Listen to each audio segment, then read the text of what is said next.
Welcome to Top Advisor Marketing, where you will learn how to become a prolific online influencer, attract more ideal clients, and grow your practice. Brought to you by Top Advisor Podcasting, a done-for-you podcasting solution built just for trusted advisors.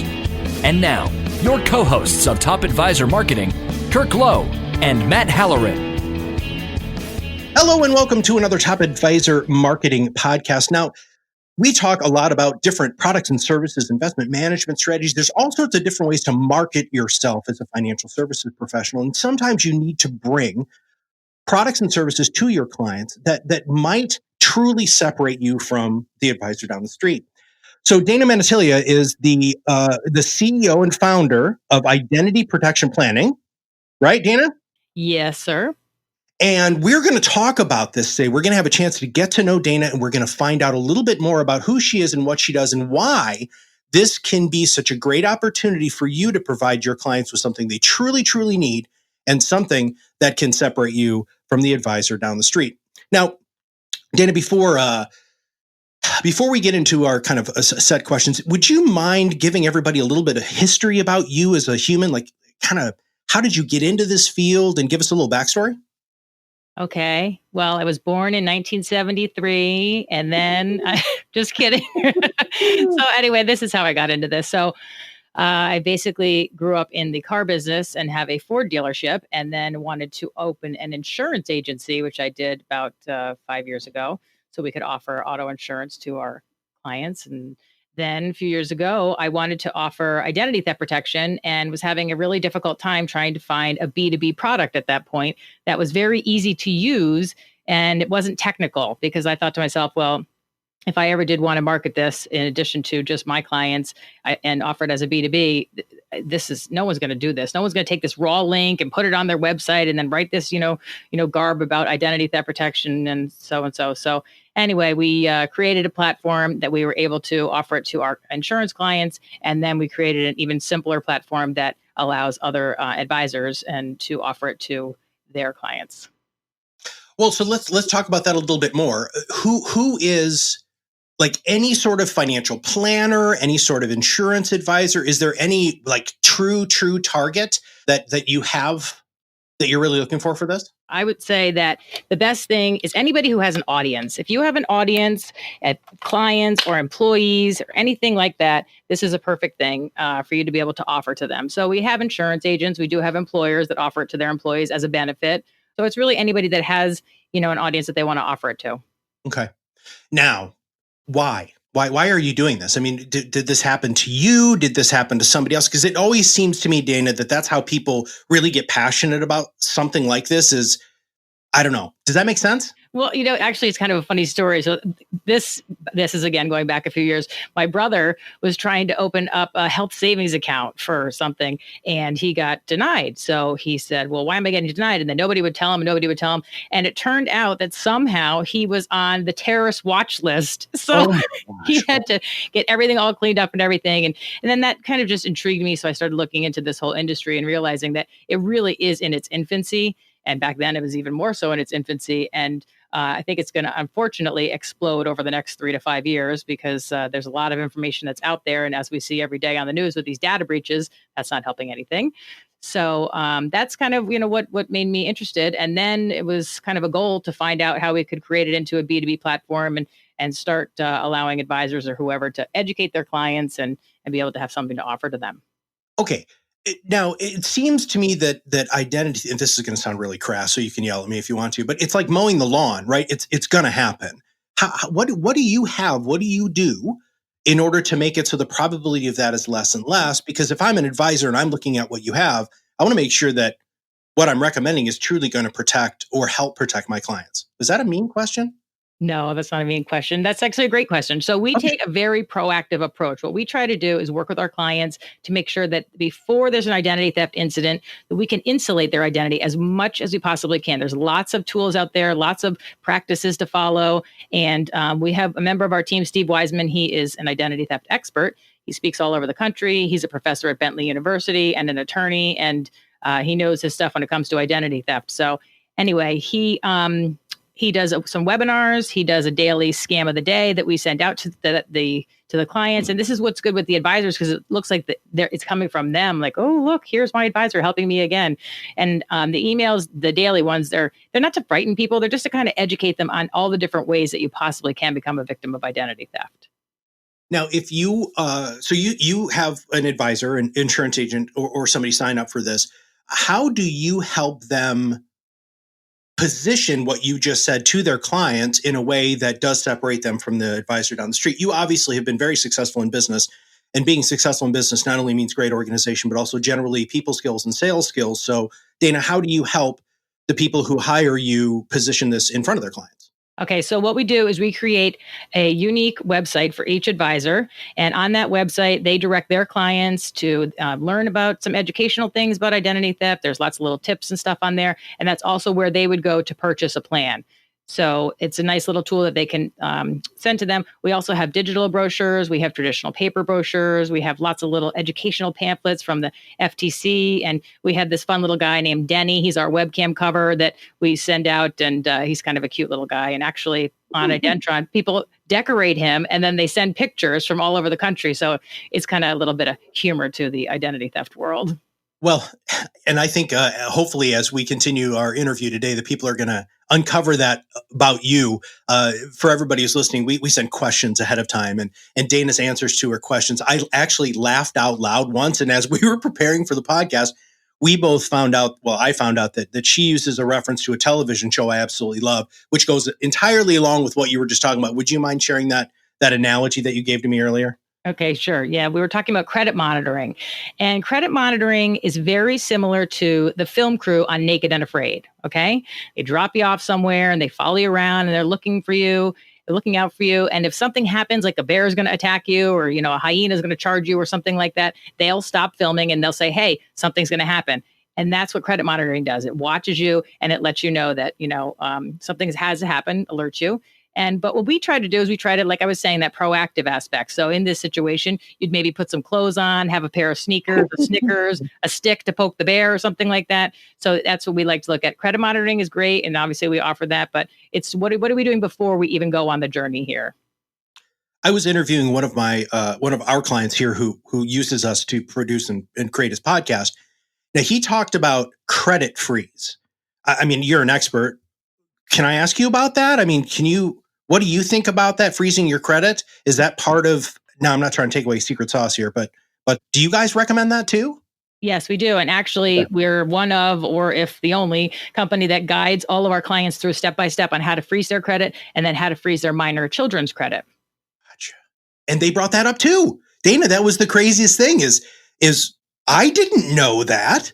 This was just like yesterday I interviewed this person and they were talking about how the thieves will take your just born child and start applying for credit cards and things like that in their name. That's crazy.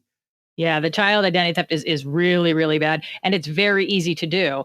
I mean, it's basically if they get their hands on a real social security number with a fake name and a fake date of birth, and they apply for a credit card, it goes to the credit bureau. They say, we don't have any recollection of this name and this social security number. So they decline it. So then the identity thief waits and then submits another credit application, goes off to the credit bureau. And the credit bureau says, well, we don't have any credit history, but we see that a credit file was started back here. So the bank or the credit card is going to say, well, you know what? We'll give you a small limit on your credit card, maybe $300 or something like that. And boom, off to the races, this new identity goes. And nobody's watching their kid's social security number. So unfortunately, that person can use that identity for a long, long time. They can get a job. They can get an apartment. There's all kinds of things that they can do with that. They can build up the credit and then just dump it. And then this poor kid finds out when he's 18 and he's applying for a college loan. And then that's when the mess gets unraveled. Right. We're always trying to figure out ways to help our listeners become, the family's financial advisor, the family's financial planner.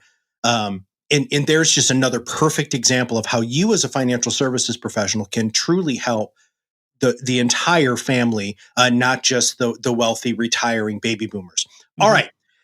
Now, what should I have asked you, Dana, that I didn't ask you about that before we get into really kind of who you are and what makes you tick? Well, I just think that, some people think, well, I'm protected because I have my homeowner's insurance has identity theft protection, or some people think they have a little bit of, like I was mentioning, the credit monitoring. But it's such a big picture, and to really be able to offer your clients a great plan inexpensively, that they're going to be protected from pretty much anything. I mean, financially, there's an AIG $1 million policy that's going to come along with it. So it's a really, really good product, and it's a great tool for advisors to help with their clients. That's fantastic. Well, Dana, as you know, people like to do business with people they like and have things in common with. And so we're going to take the last few minutes of the podcast today and try to find out a little bit about who you are and what makes you tick. Ooh. What are your goals professionally? Like not just personal goals, but professional goals. If you could wave a magic wand and professionally you became or achieved something, what would that look like?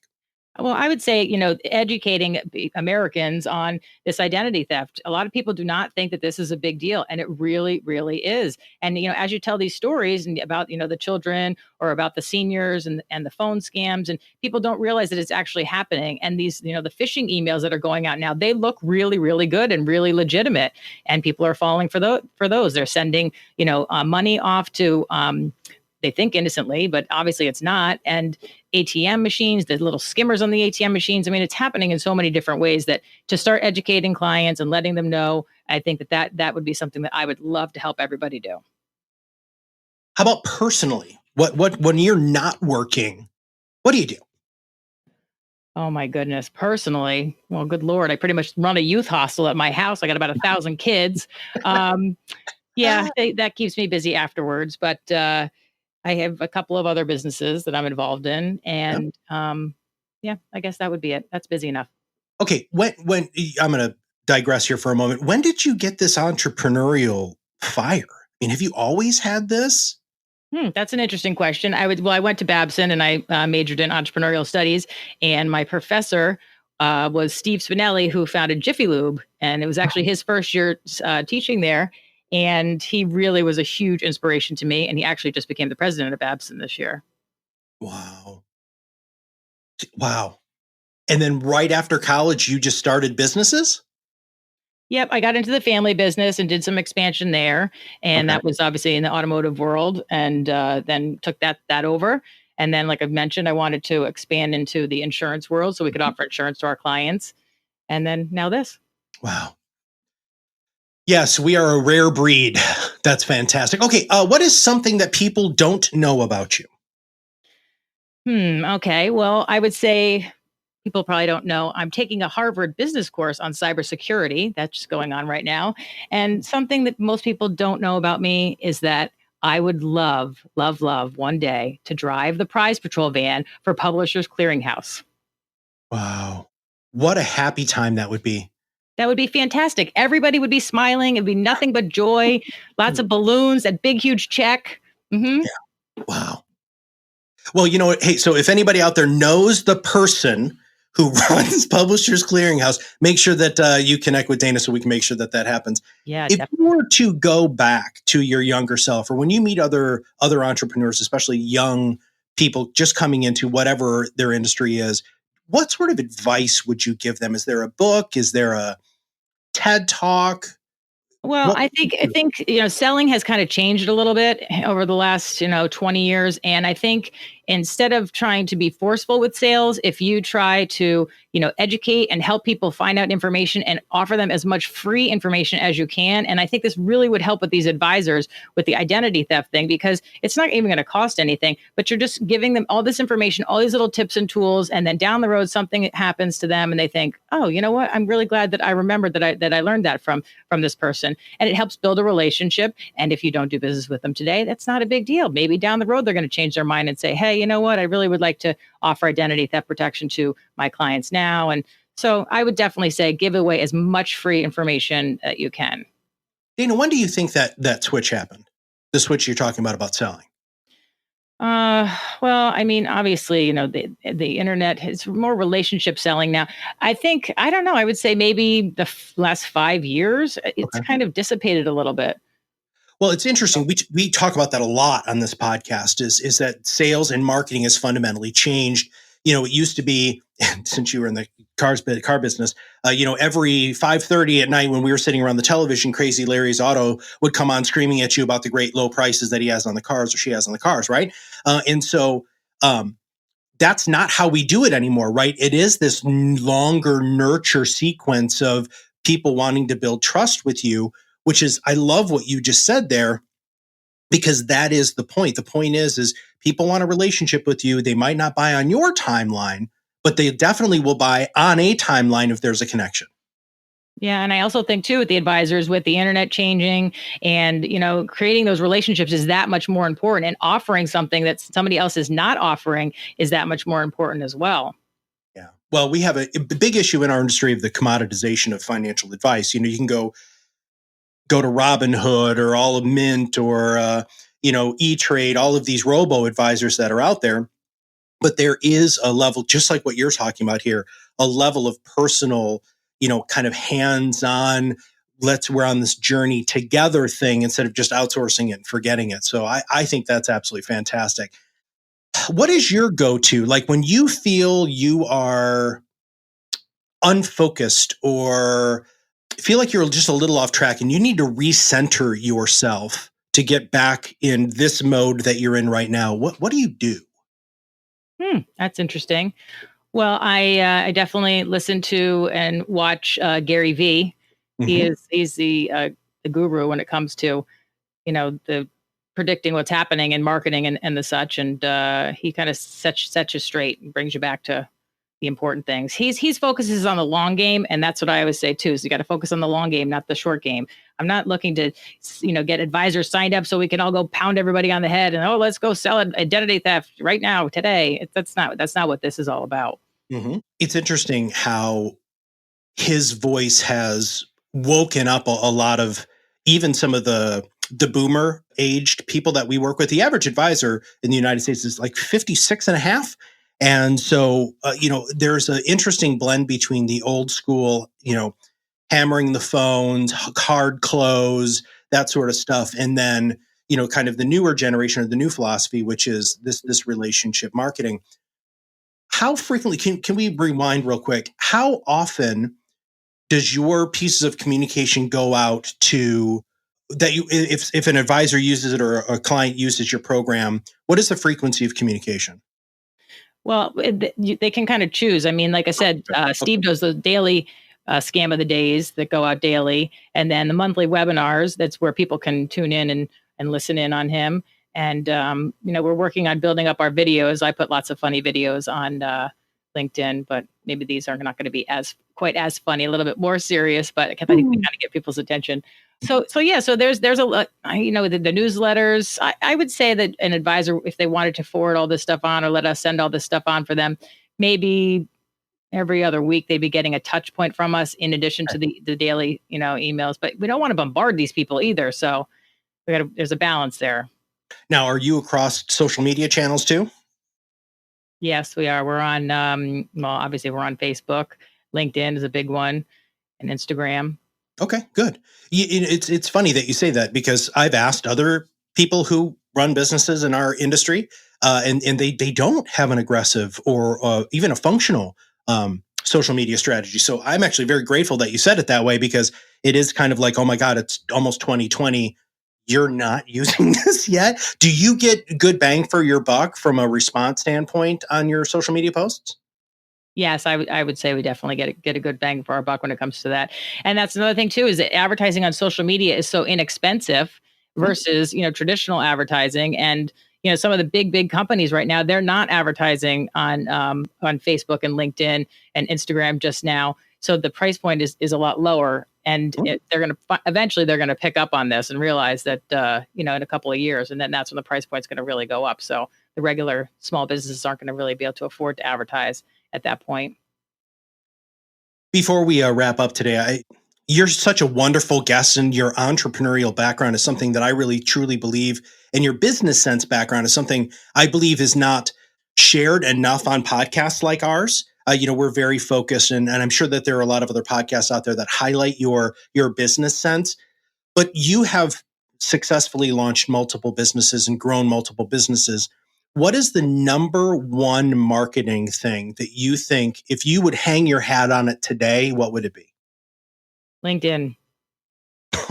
For me, really? That was fast. Holy crap. And I would say for advisors, LinkedIn. LinkedIn is extremely underutilized right now. And, lots of us have had LinkedIn accounts for, say, 10 years or whatever. But right now it is booming, absolutely booming. And you know what I would say? Get your videos out there. Let people know who you are. And everybody, it's very intimidating to do a video. I remember the first couple I did, I thought, oh, I can't believe I'm doing this, putting myself out there like that. But then you kind of get used to it. And then you build a little following and the such.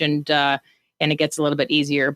And I think it'd be a great thing to say, what is it that separates you from every other advisor? Maybe you do talk about, well, we really try to be proactive or the such. But I would say LinkedIn is definitely where it's at.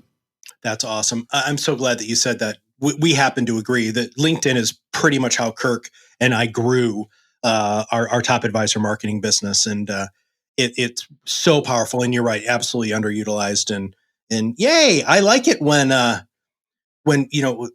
people are moving in the same direction when it comes to marketing, because we realize that there's an opportunity there. That's fantastic. Now, before we wrap up today's podcast, let's talk about how people can reach out to you and find out more about the identity stuff.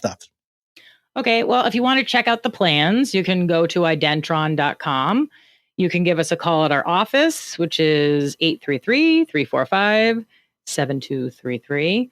Or you can message us at support@identron.com.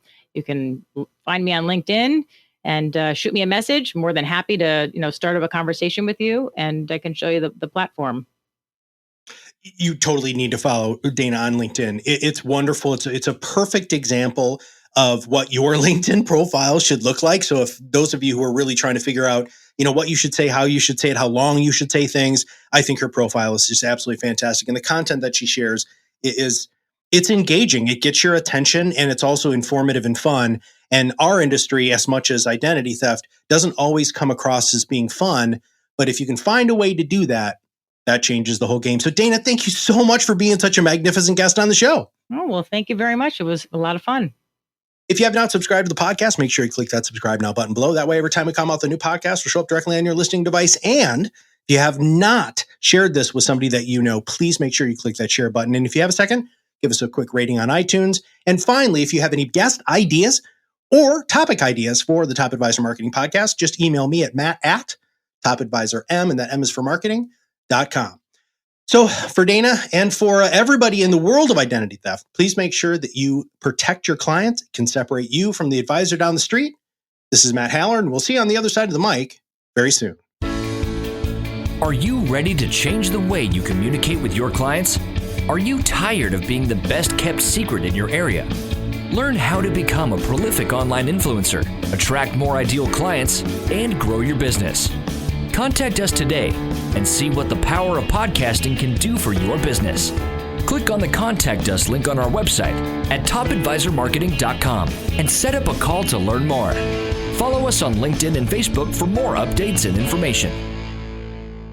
This was brought to you by Iris.xyz, a platform helping financial professionals become better in business and life through new media and new voices.